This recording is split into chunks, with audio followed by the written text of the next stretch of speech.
Welcome to Blue Glasses Math. In this podcast, we will explore how our self-perception as math teachers and learners influences our approach to life. Whether you identify as a math enthusiast or not, this podcast is for you.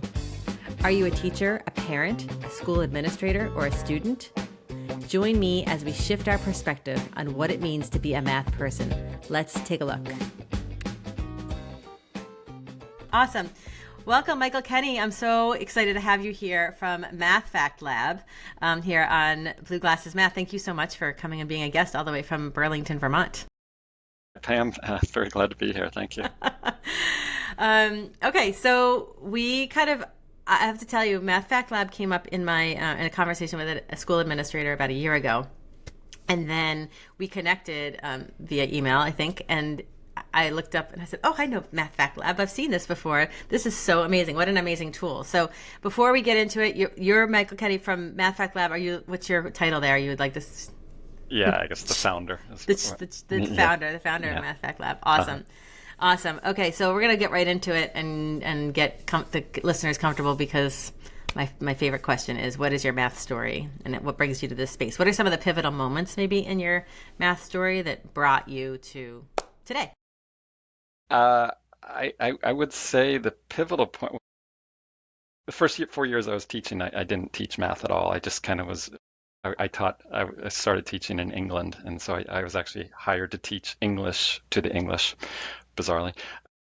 But what was interesting is when I was in grad school, it was math that really attracted me, but the job I ended up landing was just literacy based. So then fast forward 4 years, I moved to Vermont and suddenly I was teaching math and finding out pretty quickly that I was just basically doing what my fifth grade teachers had done.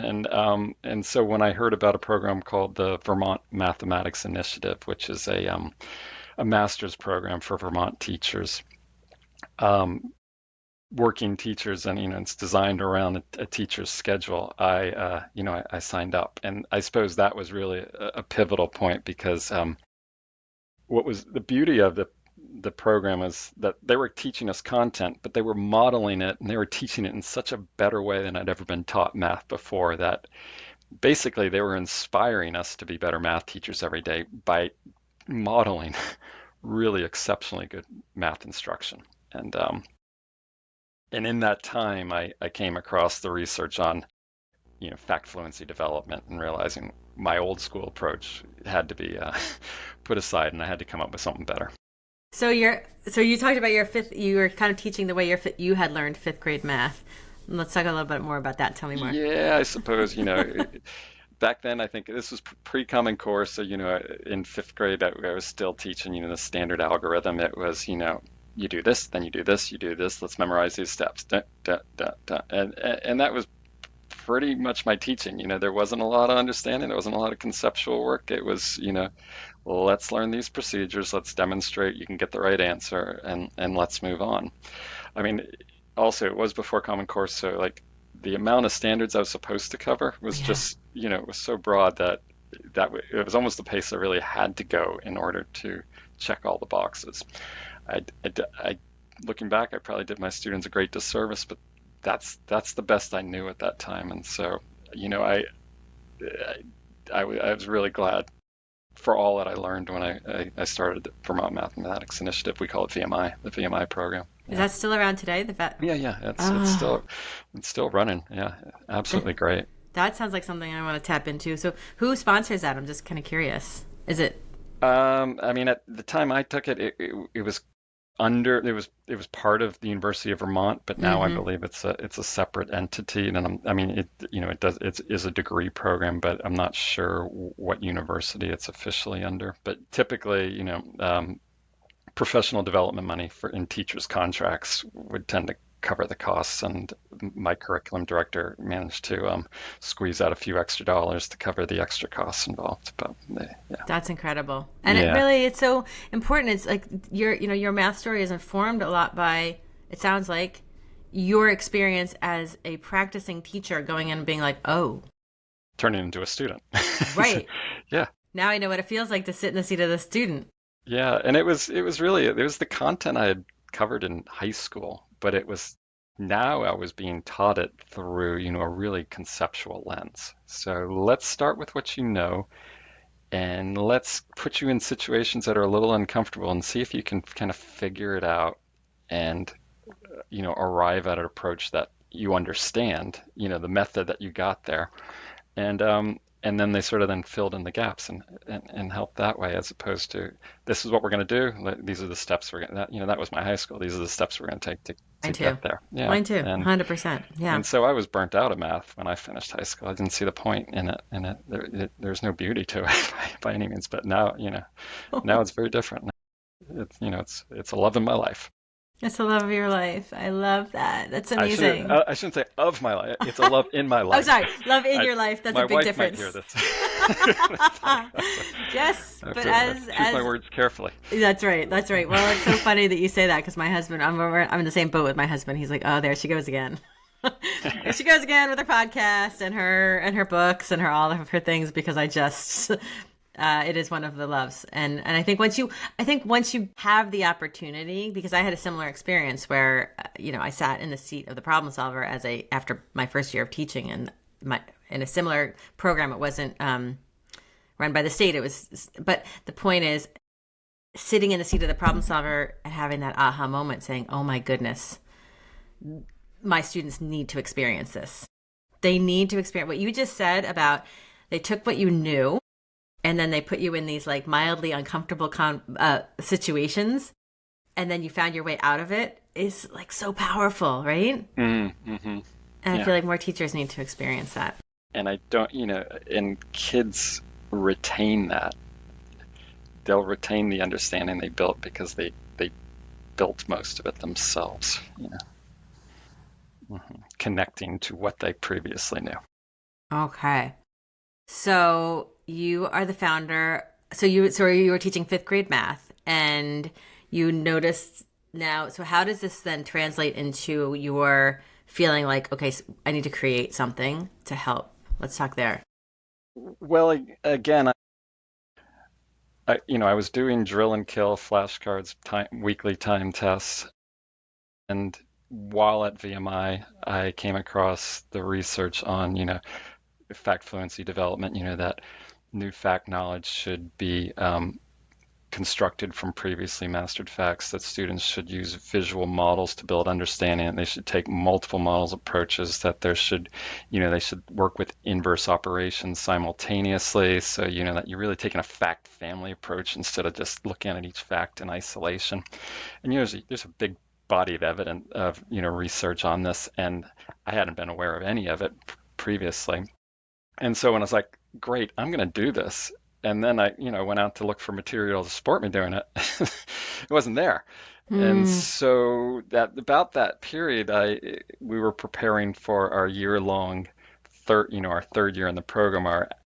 We had to do a year-long action research project, and so I thought, well, this will be perfect because I need it, and so I'm not just doing it for the program, I'm also doing it for my own students. And so at that time, I just grabbed all the material I could find, and I generated flashcards for my students, just visual, flashcards that had models and strategies on them. So, like if it was 4 times 7, it would show, take 2 groups of 7, you already know that, and then add another 2 groups of 7, and then those together, you're going to have that 4 groups of 7 instead of, the traditional approach, 4 times 7, flip it over, 28.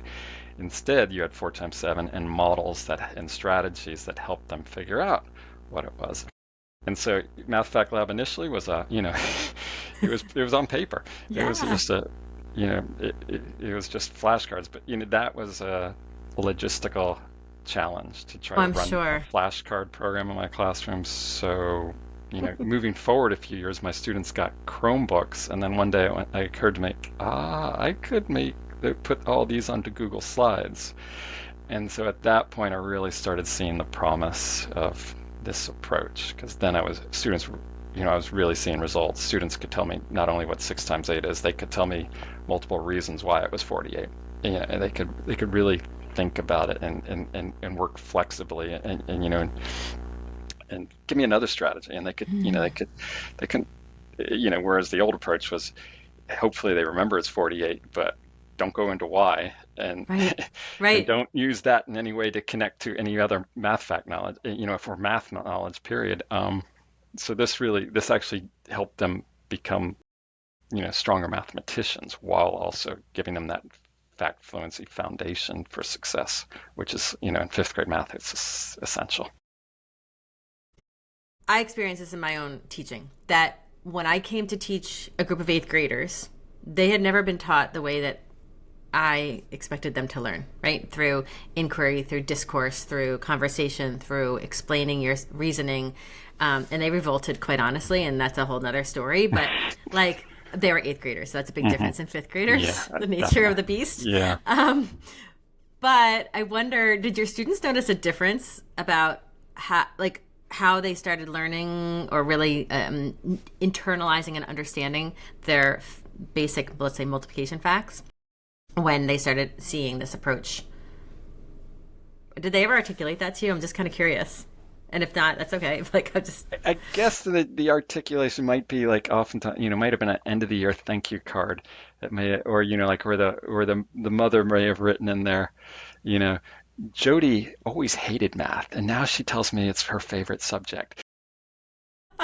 What did you do in that Yeah, and classroom? so, and I, and I'll tell you, we didn't, it wasn't fun and games. We were working. So, Jody developed that love not through because, oh, this is the easiest class of the day. It's because I guess maybe that suddenly a light bulb went on. And, it's far more than just, I guess, the fact fluency practice we did. It was really just everything we're going to do, we're going to understand, and we're going to march each step of this path through that understanding. And, we're building on what we know, and I guess that approach probably it made kids proud of that, of their own progress. I think that pride is something that we, it's like it's misdirected on like, what do we want to be proud of in math class, right? Are we proud of just that we got the answer, or are we proud of that we understand it? And I just saw, it was a Building Thinking Classrooms post just this week, and it said, as it turns out, kids actually want to think. And I was like, wow. Isn't that true? Because I know in my classroom, as soon as I would really get my students thinking, guess what would happen to the discipline problems? They would Yeah. disappear. Yeah. Give them Disappear. the path that they are engaged in. Right, Yeah. right, right, Yeah. right.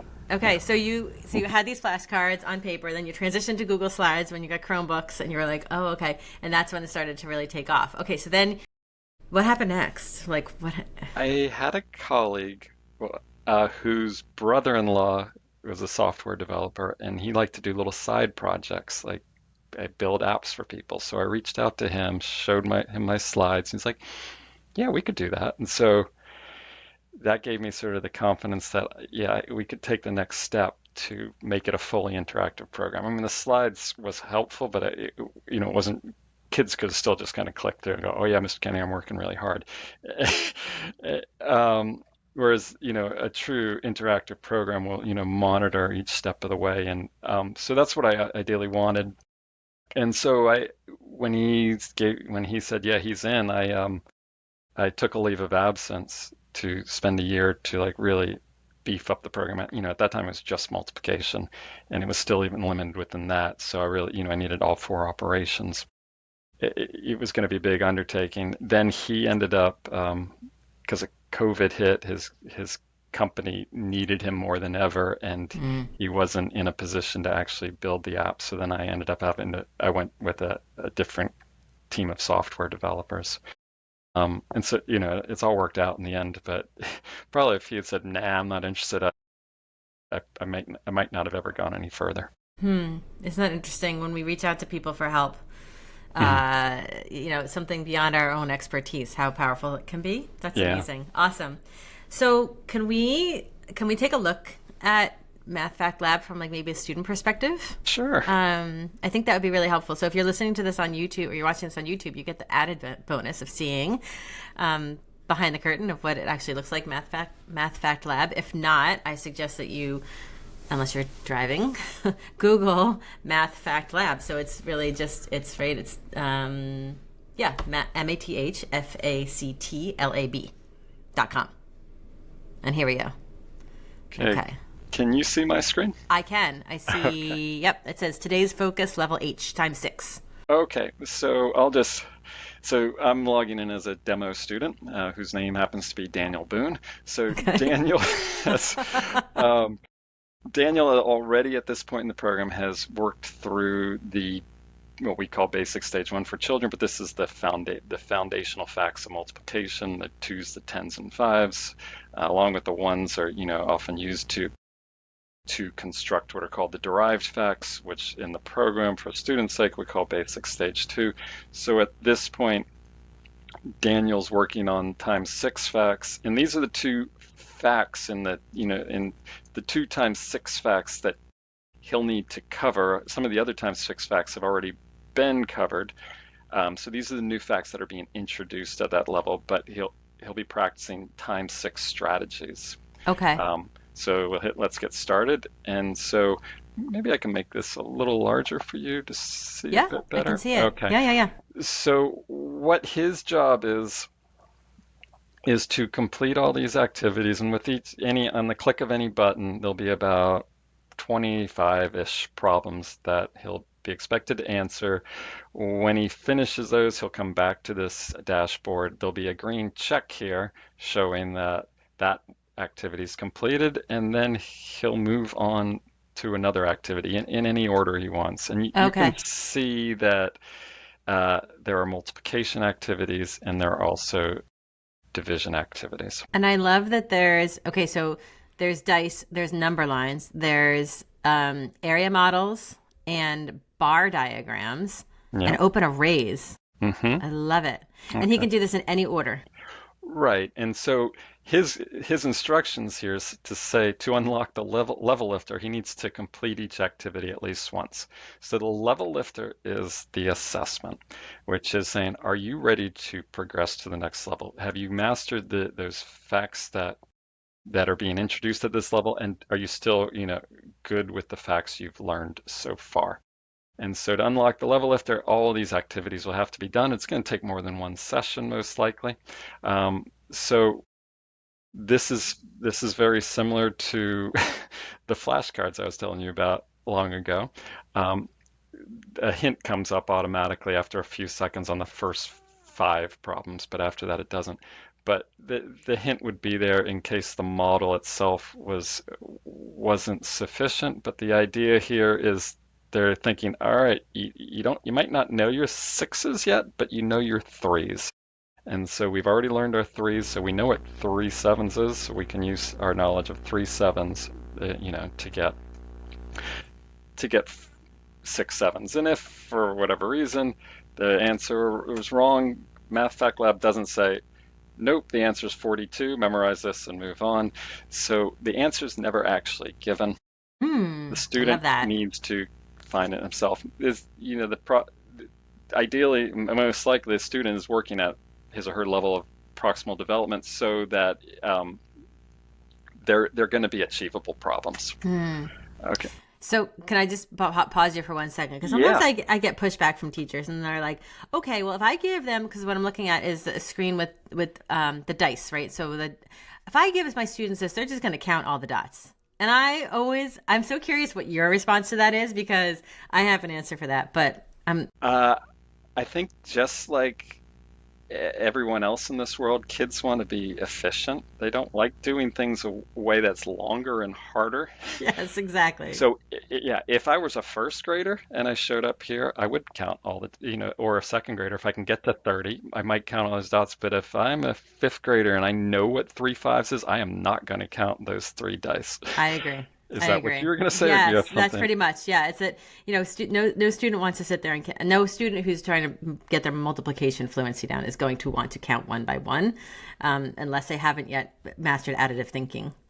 Yeah, Maybe, yeah. But yeah, it's a good I way to put see, it. yeah, and I see opportunities for like distributive property in here too, right? To see that 6 times 5 is the same thing as 2 times 3 times. Wait, sorry. Let me say this again. I need to write this down. So I see this as 2 times 3 plus 5. No, that wouldn't work. Okay, sorry. 3 times 5? 2 times 3 times 5. Yeah, Yeah, I think that's what I was thinking. Yes, okay. that's not even a distributed property, but kind of is. But okay, go ahead. So, typically, so you can see the bar at the bottom, and as students, work through, the bar advances. Mm-hmm. And if they answer incorrectly, they say 46. That's typically when the hint's going to show up, just to help them. Maybe they were thinking, 3 times 8 was, I don't know, 32, and so that's why they were answering incorrectly. So it's just to help anchor them. Oh yeah, yeah, okay, 3/8, that's 24. Um, so typically they would work all the way through. I won't do that for now, but you'll see I didn't get that check mark because I only Mm. partially completed at this point. But there's a variety of other models. So at the same time, we're taking a fact family approach so that we're also going to be working with our division facts simultaneously. And I Mm-hmm. tend to think of the bar diagram as probably the strongest model, or maybe you disagree, and now down at the bottom, there's usually some sort of Mm-hmm. helpful hint, like, I get fifth graders each year go, "Oh, Mr. Kenny, I don't know how to divide. I don't know how to divide." I'm like, "Really? You've shown me you know how to multiply, so let's just unmultiply, and we're going to get there." I've never heard that unmultiply, but I love it. Let's Yeah, unmultiply. and if you're thinking, I don't know how to divide, well, think multiplication. 8 what's is going to get you there. And so again, I'll answer incorrectly, and what Math Fact Lab does is show you why that answer was incorrect. And then when you do get the correct one, it also shows you why it is. I love how it populates the number in each box, because I think the bar diagram is very powerful. I think it's underused because I think sometimes teachers think that it. Well, I don't know what teachers think. I can't get inside their heads, but some teachers have said to me, "This is just like extra window dressing," and when they start to see the power of how this conceptual model will really help students see what 36 divided by 6 means, for example, then they're like, oh, okay, Yeah. not window dressing. Uh, do you want to see more, or is that Ah, so sufficient? okay, so Okay. that's okay, so that's so I have a couple questions. So one, I see like the partially colored in circle, Yeah. right? That they didn't get the check mark. Then when I go back, if I'm Daniel Boone and I go back to that bar diagram, will I pick up where I left off, or I don't have to start all over Yeah, again, the right? bar is actually going to make it look like you're Oh, starting yeah, over, yeah. but no, there's less problems. You really Okay, are kind of picking up where you left off, and you'll okay, and you'll just continue on until you get there. cool, awesome. And what does the teacher see? Like, can the teacher see the student's progress? I The mean, the teacher will see, for example, the level lift results. We'll see how many problems Daniel answered today, how many of them he answered accurately, and how many he also answered within his fluency rate, which is sort of the behind the scenes timing. There's no ticking clocks on Math Fact Lab, but efficiency is a component of fluency. So we do need to know that Daniel's not taking 30 seconds to answer problems. So for a fifth grader or fourth grader up, the program's default fluency rate is 4 seconds, which just means that if a student responds accurately within 4 seconds, we're gonna label that as a fluent response. If cool. that response takes longer, we're just going to label it behind the scenes as not fluent. We're not telling Daniel this the whole time. That's so Daniel doesn't have to powerful. worry about that. Um, but the goal is, there is working, efficiently is part of the process, and Daniel most likely will get there. If, for example, Daniel does have let's say, maybe he has a slower processing speed than other class students. He might be a really strong mathematician, but he might process slower. The teacher might want to move that fluency rate up to, 6 seconds or 8 seconds. Daniel would never know that. He doesn't even know he has a fluency rate, but then behind the scenes, the algorithm is labeling anything within 6 seconds or within 8 seconds as a fluent response, as opposed to just within 4. So wait, the teacher can adjust that? Yeah, teacher can That's adjust that. so cool. Yeah, That's so cool because one size does not fit all. Sorry, I'm one interrupting you. no one size does not fit all. I love that you just said that. I love that. Yeah, so awesome. So thank you for sharing that, because I think it's really powerful. So many things about this. First of all, the visuals amazing. The not being timed out front to the kids, huge. Right? Oh, what's this? Let's talk about this. Sorry, I got Sorry, no, distracted. I'm Slide. clicking buttons while I'm playing while you're talking. Sorry. So, That's okay. so this one is open arrays, and so the idea is to help students realize that we can think of division as also a a missing factor. And so with the hint, the actual individual squares are shown, and the idea is that they can see that connection between multiplication and division. So when they respond, that response is going into both fields because it's going to make both of them work. Same way, and this one, if we get it wrong, that is when the hint typically goes. After the first few problems, there's no automatic hint. It's when a response is inaccurate. And so this, I think, probably you'd agree, is also probably a pretty strong way to help students tie multiplication and division together. Yeah. And I think, honestly, if I'm looking at this and when I see, if I could see this also being a huge professional development tool for teachers, maybe not for teachers to do Math Fact Lab, but to witness their students and seeing the power of the visuals to help students really understand the connection between multiplication and division because of the visuals. Yeah, and speaking of those visuals, let me just show you something on the teacher dashboard. Those visuals are all available to teachers on the teacher dashboard. So like so they can use Math Fact Lab for direct instruction because developing these models rapidly, on this, while you're at the whiteboard or while you're on the document camera is really slow and tedious. But if you want a quick activity with your students as a warm-up, you can just pull Math Fact Lab up and use it for direct instruction in a whole group or in a whole class or a small group or whatever. It's there for you. Yeah, I could see it being used like almost to launch a number talk. Some people call it a math talk, or like a notice wonder routine. Or I even wonder, could they screenshot them and use them as a which one does not belong, right? Which one does not belong has 4 different, right? Why not? I haven't heard of that one, but I don't see why not. Yeah. Oh, this is cool. Okay, so now we're going back to addition, additive thinking. Right. Okay. So the models we use, and this is more consistent across all the basic facts, is that we're using 10 frames, rec and recs, double bar diagrams, and open number lines throughout the basic addition and subtraction fact program. This actually isn't a student screen, so this is still on that teaching tools, but you're going to have, you've got, the basic tools. If say you're in a school that doesn't use rec and recs, in the teacher dashboard, you could hide it. So that's cool. Or if you have a student who just can't handle all of these, visuals at once, you just say, well, you could narrow it down to just 10 frames. They're just going to practice 10 frames if that's what we're required. That's kind of cool because then you can really you could also like slowly release, right? Yeah. Or maybe have, again, with the which one doesn't belong idea, I'm thinking, what if we had it? Which one doesn't belong with a 10 frame, a bead, a double bar diagrams, and an open number line, and see if they could notice. You're going to have to tell me what the answer is because I'm not sure. I don't know. Well, with which one does not belong, we have multiple answers that are right. But this is cool. This is cool. Okay. So these are the double bar diagrams. And here the question mark could be in any 3 of the fields. So here it's not telling the student to add or subtract. They just need to solve.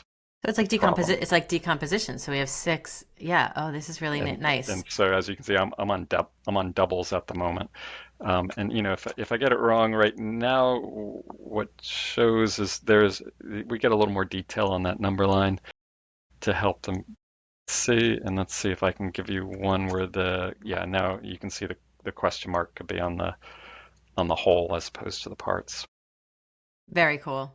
Yeah, so it's like part, whole, however you want to talk about it, decomposition. Yeah. All of these things. And the connection to the number line is huge, right? Because I think sometimes we see the number line as like something totally different than, like I was just working with teachers on fractions, and I know you don't have, I'm assuming this is math. No, we don't have fractions. Which is fine because, right. But like we were talking about the fraction bars and how that corresponds right to a number line. And it's like, oh, right, light bulbs are going off saying, and it's so that you're demonstrating that here. And I love how when you clicked and it gave you the hint, then it gave you the individual partitions on the number line. Very cool. Awesome. Okay. So what else? What else? Anything else? I think we covered what the kids see, what the teacher sees, the power. Yeah, so I mean this is a demo account. It's the teacher dashboard where you can, teach. This is really probably small, but you teachers can see where my students started, where they are now. Students can be, assigned to either learning mode. You can switch them back and forth. Here, this is, I mean, we saw a bit of this, but this is like the entire progress table Mm. for addition subtraction, and you can see it goes beyond the basics. So we then do extended facts, and then we teach methods for adding and subtracting double-digit numbers mentally. This Hmm. this is, as you can see, it's a challenge level, not essential by any means, but it's there for those kids who need a challenge and aren't ready to go on to, say, multiplication and division. And multiplication division, you can see we have challenge and super challenge. I must admit, I can't pass this program, but every year we'll have a handful of fifth graders. Well, I had a handful when I was teaching that would get all the way through. They could solve 17 times 19 in their head in moments because the flexibility of the strategies they learned. That's incredible. That's so cool. And I can see some kids really wanting to get to that challenge level Yeah. because how cool is that? Yeah, they like that. That's All amazing. right. So cool. All So right. cool. Thank you for sharing all of that. And I just think Yeah, my pleasure. at the end of the day, it's like redefining what fluency means. We've been at this for a number of years, but I think the more, like what you said in the beginning, is like you were teaching the way that you learned, Hmm. right? And I think a lot of times in elementary school, especially, teachers are coming in having maybe had one math methods class in their undergraduate or even graduate school. So, and maybe they don't even talk about fluency during that grad class, or maybe they do. And let's be honest, the reality is you're in college, right? And then when you get into your own classroom, it's like sometimes we revert back to what's comfortable, what we know, what's familiar. And this math fact lab gives us like a window into like opening up the possibilities for not just the kids, but for the teachers to see. Yeah. And conversations I've had with math coaches have pretty much gone right along those lines. Oh yeah, I think the teachers would really benefit from this. Like, Yeah. and I certainly would have in my first handful of years, when Me, I was me just too. doing my journaling, I was like, oh, yeah, Oh, there's a different oh, way. There's a yeah. better way. Hmm. It's like when we know better, we do better, right? I think that's a quote from Maya Angelou or something. Hmm. I like it. When we know better, we do better. Awesome. Cool. All right. So Pete, I already mentioned the website. It's Math Fact Lab, MathFactLab, which I'll put in the show notes. Hmm. Um, I think everybody needs to have this. Well, And I don't mean to be a commercial for your product, but I right. just think because I too used to do the paper flashcards from Graham Fletcher had, I think they're called Not Your Mother's Flashcards on his website, and it was like they were awesome, but Yeah, it's like it was a management nightmare because yeah, yeah. first of all cutting them out was That took me very hours and hours. hours. And then you're like, wait. And then all I was seeing was like dots. It was like just dots. Like I'd looked at the sun too long. So this is so much better to have it on a digital platform. Awesome. Well, thank you, Michael. Is there anything? So tell me, I always try to wrap up every episode with what gives you hope in the math education space? Because I feel like we need a little more hope in this world. Well, I think more and more teachers are embracing the idea I do of, too. well, one, making math engaging by giving them those problems that make kids think, that take them from where they are and help them find their way to that next step. I think more and more people, are trying to create thinking classrooms, and that makes math fun, and that makes kids proud of their success, and long may it continue. I love that. And I think of that word proud came up a couple times in our conversation. So I think that's going to be the title of the episode is how to make kids feel proud of themselves, right? We want to feel proud of ourselves. Mm, So let's let the kiddos do that too. Yeah. yeah, yeah. Awesome. Anything else you want to share with our listeners before we go? Any other way they could get in touch with you besides through the website? Uh, Yeah, there's if they are interested in a live demo with me, there's a learn more button on our pricing page, and we also, we offer pilots for just individual teachers or pilots for schools or for districts. So if they can, try it risk free and see if it's a good match for their school. I love that. Awesome. So Great, thanks, thanks so much. Yeah, Michael. thanks, Pam. It's a Thank great you. pleasure. Yeah, same here. Stay All right, warm up there in Vermont. I'll try. Take care. All right. Bye Take bye. care. Bye. I'm Pam Brett. Thank you so much for joining me on this episode of Blue Glasses Math. Please follow me wherever you get your podcasts and follow along on the conversation on Instagram. And remember, being a math person is all just a matter of perspective.